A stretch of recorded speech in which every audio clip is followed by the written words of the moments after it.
Pasukan Israel kepung rumah sakit Indonesia di Gaza. 55 orang terjebak. Kejagung bantah isu Jaksa Agung ST Burhanuddin diganti dalam waktu dekat.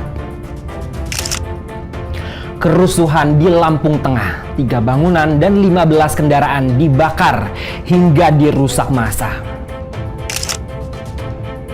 Kader PSI Dian Sandi dipanggil Polda Metro Jaya soal kasus ijazah palsu Jokowi.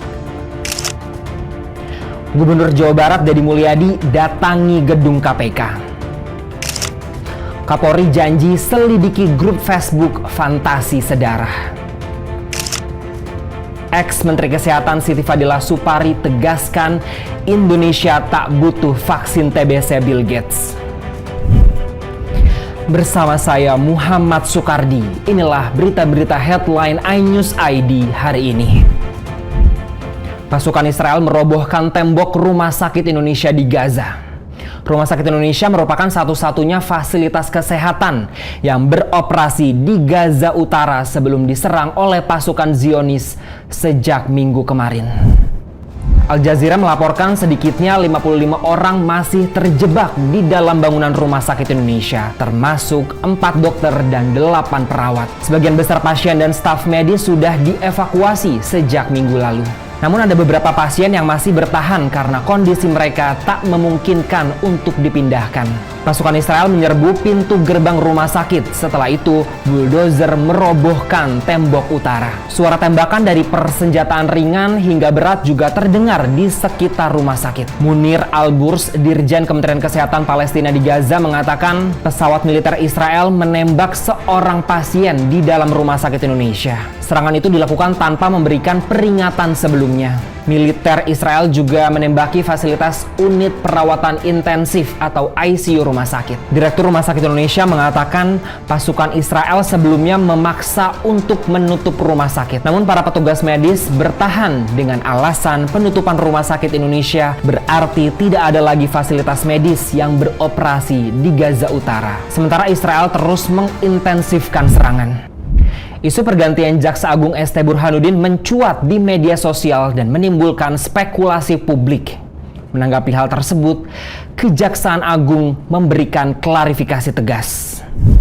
Kepala Pusat Penerangan Hukum Kejagung Harli Siregar yang dikonfirmasi minggu kemarin membantah kabar tersebut. Dia menegaskan tidak benar ST Burhanuddin akan diganti dari posisinya sebagai Jaksa Agung dalam waktu dekat. Kabar pergantian ST Burhanuddin beredar di tengah sorotan terhadap situasi pengamanan sejumlah kantor kejaksaan oleh personel TNI yang sebelumnya memicu polemik. Meski demikian, Kejagung memastikan tidak ada rencana penggantian Jaksa Agung. ST Burhanuddin diketahui dilantik sebagai Jaksa Agung oleh Presiden Joko Widodo pada Oktober 2019 setelah sempat purna tugas dari institusi kejaksaan. Dalam rekam jejaknya, dia pernah memegang sejumlah posisi strategis seperti Kepala Kejaksaan Tinggi Maluku Utara dan Sulawesi Selatan dan Sulawesi Barat. Dia bahkan sempat menjabat sebagai Jaksa Agung Muda Perdata dan Tata Usaha Negara sebelum purna tugas pada 2014. Kerusuhan terjadi di Kabupaten Lampung Tengah Sabtu 17 Mei lalu. Insiden ini mengakibatkan 3 bangunan serta 15 kendaraan rusak dan terbakar.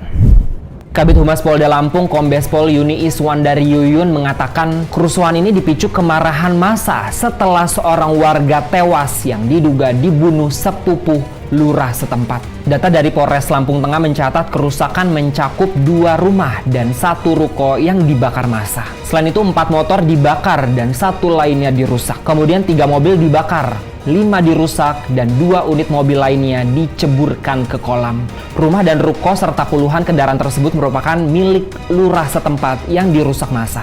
Menurut Yuni, kerusuhan mulai mereda setelah polisi dan TNI turun tangan mengajak warga untuk berdialog. Hingga malam hari, situasi di lokasi sudah terkendali, meskipun penjagaan ketat masih dilakukan tim gabungan. Kendati situasi telah kondusif, polisi mengimbau masyarakat untuk tetap tenang dan tidak mudah terprovokasi isu-isu isu-isu yang belum tentu benar, apalagi yang dapat memperkeruh keadaan. Polisi juga terus melakukan penyelidikan kasus pembunuhan yang menjadi pemicu kerusuhan, serta menginventarisasi total kerugian dan kerusakan akibat insiden ini. Polisi memanggil kader Partai Solidaritas Indonesia, Dian Sandi Utama, terkait kasus dugaan pencemaran nama baik yang dilaporkan oleh Presiden ke-7 Joko Widodo.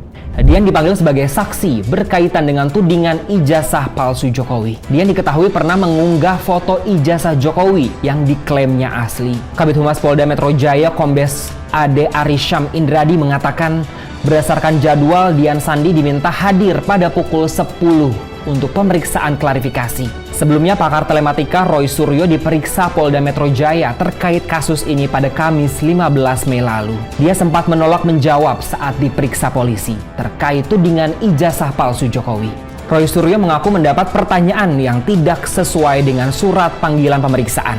Dia menyatakan berhak tidak menjawab atau keberatan atas pertanyaan yang diajukan penyidik. Menurut Roy Suryo, pihak-pihak yang dipanggil terkait laporan tudingan ijazah palsu Jokowi, termasuk dirinya, tidak wajib menyampaikan klarifikasi kepada penyidik jika namanya tidak tercantum sebagai terlapor. Gubernur Jawa Barat Deddy Mulyadi mendatangi gedung Komisi Pemberantasan Korupsi. Deddy dan KPK membahas terkait penggunaan anggaran pemerintah Provinsi Jawa Barat. Deddy menceritakan saat ini Pemprov Jabar tengah melakukan upaya efisiensi dan realokasi anggaran. Realokasi yang dimaksud ialah memindahkan belanja tidak penting ke belanja yang lebih penting, terutama dalam sektor-sektor krusial. Menurut Deddy, Pemprov Jabar melakukan realokasi anggaran hingga mencapai 5 triliun rupiah dari APBD tahun ini. Anggaran ini harus direalokasikan lantaran dinilai memboroskan. Salah satunya di dunia pendidikan. Menurut Deddy, ada 700 miliar rupiah lebih belanja untuk teknologi informasi dan komunikasi yang dianggarkan tahun ini. Namun dana tersebut dinilai tidak terlalu mendesak karena saat ini yang dibutuhkan oleh dunia pendidikan adalah ruang kelas baru. Kemudian ada belanja rutin perjalanan dinas pemerintah. Sementara menurut Deddy yang dibutuhkan hari ini adalah jalan rakyat, bukan perjalanan dinas. Sementara itu, Direktur Koordinasi dan Supervisi Wilayah 3 KPK, Bahtiar Ujang Purnama, menyambut baik langkah Gubernur Jawa Barat ini. Dia berharap gagasan ini dapat membuat langkah perubahan demi masyarakat. Kapolri Jenderal Listio Sigit Prabowo berjanji akan menyelidiki konten heboh hubungan sedarah atau incest dalam grup Facebook Fantasi Sedarah. Sigit mengatakan Polri tentunya akan melakukan pendalaman, penyelidikan, dan menindak tegas kasus yang berdampak terhadap masyarakat luas tersebut. Menurutnya itu sudah bagian dari komitmen Polri. Sementara itu, Kasubdit Penmas Bid Humas Polda Metro Jaya AKBP Reonald Simanjuntak sebelumnya juga mengatakan akan mengusut tuntas segala sesuatu yang berkaitan dengan grup Facebook Fantasi Sedarah yang viral di media sosial dan mendapatkan banyak kecaman publik. Bahkan Kementerian Komunikasi dan Digital telah memblokir 6 grup Facebook termasuk Fantasi Sedarah karena bermuatan penyebaran paham bertentangan norma yang berlaku di masyarakat Indonesia.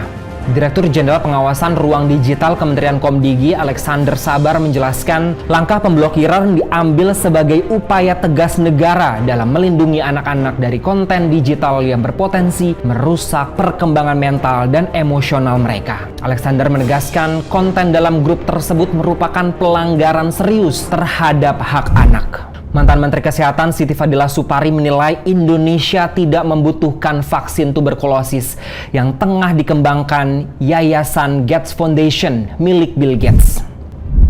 Menurutnya program terkait TBC dari Kementerian Kesehatan saat ini bisa dimaksimalkan sehingga tidak membutuhkan vaksin.